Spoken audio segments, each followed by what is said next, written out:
For major stories, good evening, I am Joel Crosskill. No empty promises. JLP candidate for South East Clarendon tells Labourites as he gets ready for the by-election on March 2.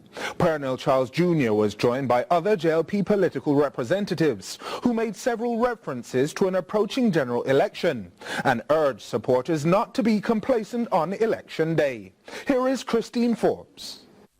In 10 days, the Jamaica Labour Party candidate for South East Clarendon, Pernell Charles Jr., will go head-to-head with independent candidate Derek Lambert in a by-election. Charles Jr., while touring sections of the constituency, tells residents he is committed to find solutions to the many problems they are experiencing. According to him, the former Member of Parliament for South East Clarendon, Rudyard Spencer, had advised him to take full control of the constituency as the JLP gets ready for the next general election. I said, what does that mean? Him said, listen, is Charles in charge? That means you're in charge of the concerns of the people. You now in charge of the roads. Are you now in charge of getting them the water? Are you now in charge of getting them the jobs? Meanwhile, Member of Parliament for St. Catherine Southern, Dr. Andrew Wheatley, says the PNP acted out of fear by not allowing their candidate, Patricia Duncan Sutherland, to contest in the March 2 election. If the lady that has been here for some 6 years decided to run against Pernell in this by-election, the backside where she would have get, boy, it would not only sink her political career, but boy, there will be no PNP to talk about by the time we call the next general election. Charles says residents should not be content with the fact that the PNP will not take part in the by-election.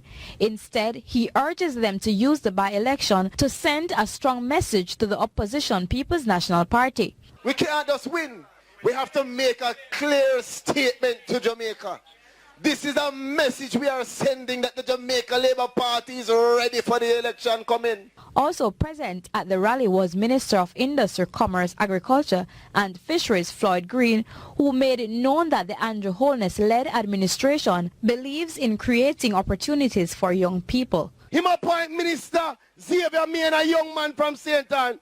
Him appoint me from St. Elizabeth. Him look so, and him draw for Pernell, and him just get a chance to appoint a new minister. Him could appoint anybody, and him appoint young Matthew Samuda.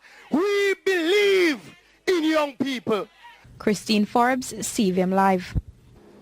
The Police Counter-Terrorism Organized Crime Investigative Branch is calling for more action against businesses found selling counterfeit goods. CTOC carried out operations at a store in Montego Bay earlier today, seizing approximately $7 million in fake goods. Just last week, it seized $5 million in fake shoes. But the organization is calling for greater fines. Jamaica Maitland reports. Super 88 is the latest business cited by the Counter-Terrorism and Organized Crime Investigative Branch for selling fake goods. The popular clothing item and accessories store in Montego Bay, St. James was found to be selling bags, shoes and clothing items replicating Gucci, Fendi, Nike, Louis Vuitton amongst other brands. Assistant Superintendent Victor Barrett says the goods were valued at $7 million. On close examination, we discovered, a wide variety of counterfeit goods. This merchant uses various trademark without the authorization of the brand holder. So, under our law, it is an offense. ASP Barrett explains that under the law, merchants can be fined up to $1 million. They can also be sentenced. However, CTOC says there needs to be steeper fines for merchants. Under the Trademark Act, there's a maximum fine of $1 million as also you can get custodial sentences. So $1 million per brand, per trademark brand. But will the sanctions deter merchants from importing the fake goods? And what about the citizens who purchase the goods? The police say customers may unknowingly be supporting human trafficking and employing child labor, citing that many of the goods are made in sweatshops in China. But how can the country get a grip on counterfeit goods when people are reportedly willing to look spectacular for less? ASP Barrett says the sale of the goods injures the brand. They are affixing the trademark without authorization, and with the brand there is a certain level of certainty that quality is being put forward to the consumers. But when you buy from these establishments, there is no guarantee that quality material are being used to make these items.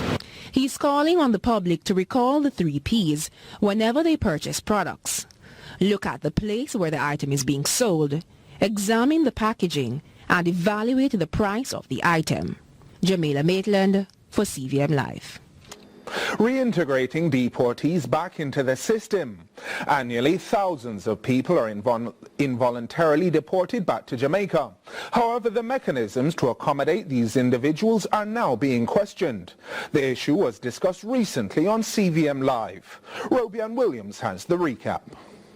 Being labeled a deportee in your own country comes with several challenges. For one, getting a job may be difficult. If you have no family, no roof over your head, no food to eat, life becomes unbearable, and people may shun you for whatever reason they believe led to your deportation. The harsh reality kicks in. Co-founder and director of Open Arms Development Center Yvonne McClymont Grant, speaking on CVM Live recently, says oftentimes people just need a helping hand. They need sympathy, they need care, they need love, they need acceptance. University lecturer of the West Indies Dr. Kadamawi Naif, who has conducted research on the subject, notes that there is a serious discrimination problem. Persons who are deported should not be treated in a very special way, but they form a part of what we call the vulnerable groups. What you want is to get equal access to resources in that which is allocated for vulnerable groups, yes, but let them recognize that there is no special treatment because there are also other persons out here who are in need as well. But the discrimination is where the problem actually comes in. There is no clear correlation between deportation and serious crimes in Jamaica. In fact, Dr. Naif points out that these returned migrants possess skills that may be beneficial to the country. Many of them transfer those attitudes that they have overseas in terms of the working environment into the Jamaican place. Despite efforts by governmental and non-governmental agencies to make the transition easier, questions are being asked about the scope and effectiveness of these programs. Because of the inability of the governments, both PNP and JLP and other persons as well, to resolve crime, we always use some set of persons as scapegoats. Either we're using people who are deported, or we're using persons who are in underserved communities, or we are blaming the police. The UK government recently deported 17 Jamaicans. Robian Williams for CVM Live. A large illegal dump in Luana, St. Elizabeth has been exposed. Executive Director of the National Solid Waste Management Authority, Audley Gordon, who toured the site earlier today with his team, says they expected to remove 2 to 3 loads of garbage. However, they were surprised at the volume of waste dumped all over the area. Reports. A large illegal dump in Luana, St. Elizabeth. The executive director of the National Solid Waste Management Authority, Audley Gordon, believes it contains several months or even years of commercial and household waste. Because too much of these things is popping up all over the parish of St. Elizabeth, but also all over Jamaica. We've been encountering this kind of behavior. And as I said, very costly and time-consuming, and it's damaging to the environment also. The amount of plastic bottles that we are seeing here, some of them with drinks that are expired, so you can clearly see that it's either some wholesaler or supermarket. We were searching through. We hope that we find even one receipt or one piece of documentary evidence that can lead us back to that commercial entity. Speaking of receipt, a package bearing a name was found at the site. The team from the NSWMA says it will be conducting a search of the individual's address. Mayor of Black River Derek Sangster says measures will be taken to address the problem. And one of the things we're looking at in discussions with the executive director is to put post barriers along here to at least prevent vehicles from going inland into the location where they have been going.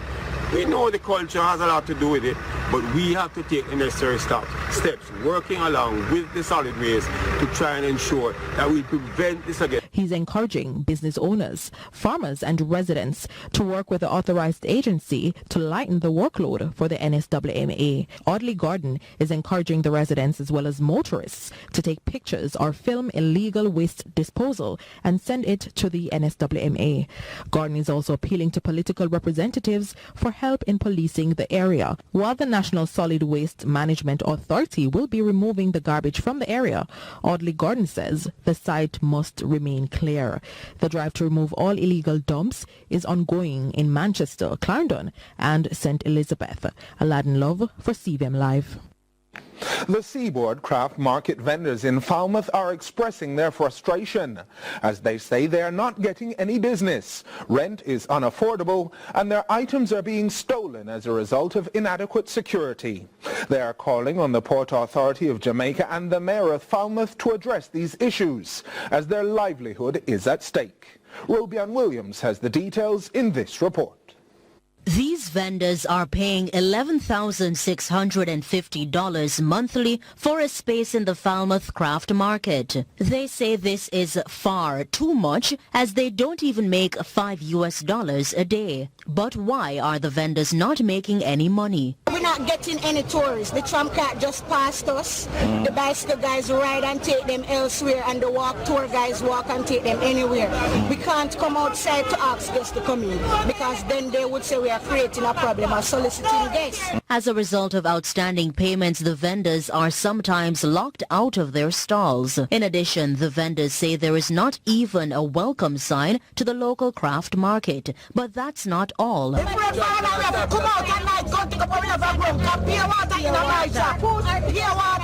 have like rat and dog and poster living on some the shops and their goods are stolen and we don't have anybody responsible for it. Former Mayor of Falmouth and Councillor Garth Wilkinson provides more insight. I can remember in September when the contract was presented to the craft vendors. I reviewed the contract and we made the 15 amendments to the contract. He sent it to Port Authority. Port Authority turned around and redid the contract and submitted it back to us. Earlier this month, the Ministry of Tourism announced that Falmouth will become a major resort town as some 6,000 hotel rooms are in the construction pipeline along the tourism corridor from Rio Bueno to Falmouth. But will the local entrepreneurs benefit from all these developments? CVM Live will be reaching out to the Port Authority and the Mayor of Falmouth to address those issues. Robian Williams for